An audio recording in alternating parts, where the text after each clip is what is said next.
We're talking type of suspension lifts and leveling kits. We're breaking it down: strut spacers, lifted struts, and coilovers, and what you need for your truck specifically. It's Marissa at Krietz Customs. Let's get started.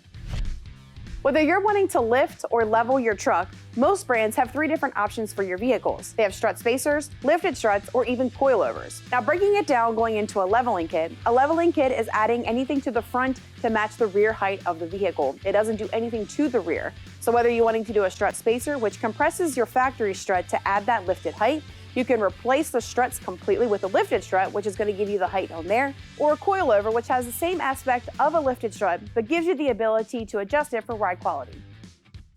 Breaking it down, doing a strut spacer is not something that we recommend doing. Most of the time when you compress your factory strut, it does burst, which you have to end up replacing anyways. So if you go with the lifted strut option, you don't have to spend money on the factory struts where you could have just done that in the first place.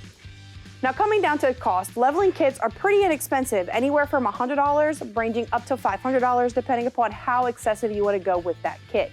Now, your leveling kit does allow for 2 inches in the front, which allows for bigger wheel and tire combos. The biggest one we found is a 33-inch tire, and then going up to a 20x9 wheel with a +1 offset is the best fit for your vehicle. Now, your leveling kit also takes away that factory rake, and it doesn't change the geometry of your factory suspension that much, so you shouldn't have to worry about your factory warranty. Now, breaking down your lift kit options, they can be anywhere from 2 inches to 6 inches or even higher than that for your show truck builds. Now, your 6-inch builds most of the time can fit up to a 22 to a 24 and 35-inch tires. So if you're looking for a bigger build, your full suspension builds are the way to go.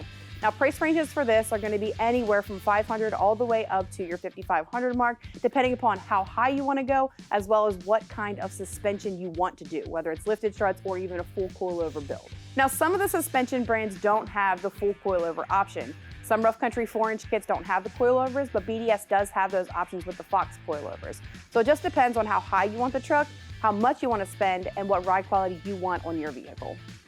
When it comes to your truck, it's going to be what you need specifically. Whether it's a spacer kit is going to be your cheaper option, that middle price range is going to be that lifted strut, and then going up to your coilovers is going to be your highest option. Now, if you're looking for an off-road vehicle or a suspension to add for your off-road vehicle, I would suggest doing something more enticing, which is going to be a BDS or coilover kit, just to handle the off-road terrain. We hope this video gives you a basic breakdown of what it's like to build your truck. If you guys have any questions, feel free to give us a call, 301-694-4642, and our aftermarket specialists will be happy to help you. You guys can check out our website at KreitzCustoms.com for all of your lifted truck needs.